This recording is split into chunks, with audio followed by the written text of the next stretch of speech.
Mas, minta tips biar diskon yang saya kasih ke pelanggan nggak bikin toko saya boncos. Taufik, Tangerang.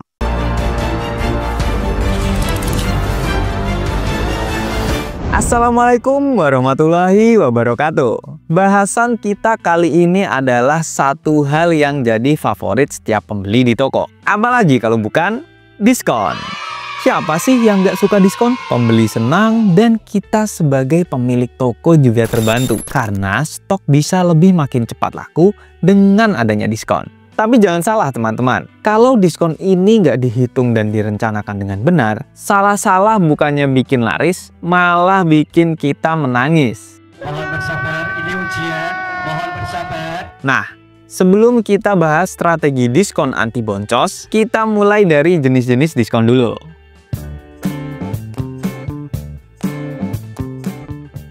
Pertama, diskon persentase. Ini jenis diskon yang paling umum. Misalnya, diskon 10% semua produk akhir pekan ini. Tapi teman-teman, perlu dihitung betul. Apakah 10% itu masih kasih untung setelah dipotong modal? Kedua, diskon nominal. Contohnya, potongan 5.000 untuk belanja minimal 50.000. Nah, jenis diskon ini bagus untuk menaikkan pembelian minimum. Dengan catatan, tetap masuk hitungan margin keuntungan. Ketiga, diskon produk atau bundling. Contohnya, beli 2 gratis 1 atau beli tepung gratis gula. Nah, diskon ini bagus untuk menjamin perputaran stok. Tapi hati-hati, jangan sampai barang yang digratiskan ini malah merugikan. Keempat, diskon khusus.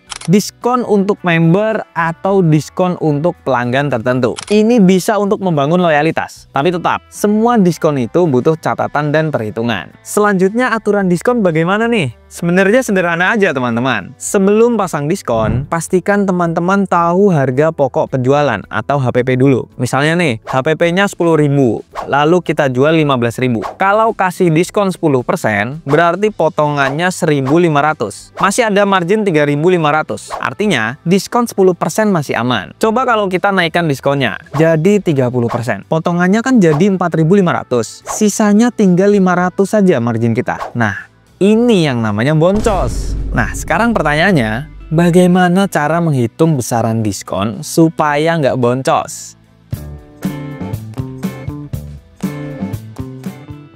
Pertama, jangan asal kasih diskon, pastikan marginnya cukup. Jadi, sebelum menentukan berapa persen diskon yang mau kita kasih, pastikan teman-teman udah tahu berapa margin keuntungannya. Jangan sampai teman-teman patok diskonnya 20%, tapi margin produk hanya 15%. Rugi kan?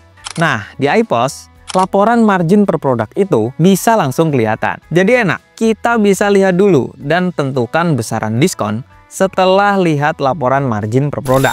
Kedua, pakai diskon untuk menghabiskan stok lama. Strategi ini sering dipakai di toko-toko yang sudah rapi manajemennya. Barang yang sudah lama mengendap dikasih potongan khusus biar cepat keluar. Daripada menumpuk dan rusak, lebih baik dikasih harga menarik buat pembeli. Di iPos, kita bisa lihat barang mana yang stoknya sudah lama nggak bergerak. Berbekal laporan ini, diskon jadi lebih tepat sasaran. Ketiga, anggap diskon sebagai alat promosi, bukan sekedar obral. Teman-teman bisa pakai diskon untuk memperkenalkan produk baru atau untuk membuat pelanggan semakin loyal dengan program kartu member. Misalnya, tiap pembelanjaan di atas 200.000, pelanggan akan dapat diskon 5%. Nah, itu semua bisa diatur otomatis di iPos. Keempat, pantau hasilnya. Ini yang paling sering dilupakan. Tidak melakukan evaluasi setelah meluncurkan promo atau diskon. Sehingga kita nggak tahu nih, promo berjalan sesuai rencana atau tidak. Di iPos, kita bisa lihat efek promo di laporan penjualan. Apakah berpengaruh ke peningkatan penjualan? Apakah produk yang didiskon keluar semua? Atau justru malah bikin rugi? Nah, data ini sangat penting untuk dievaluasi. Nah, intinya teman-teman, diskon itu penting. Tapi jangan asal-asalan, harus ada ilmunya.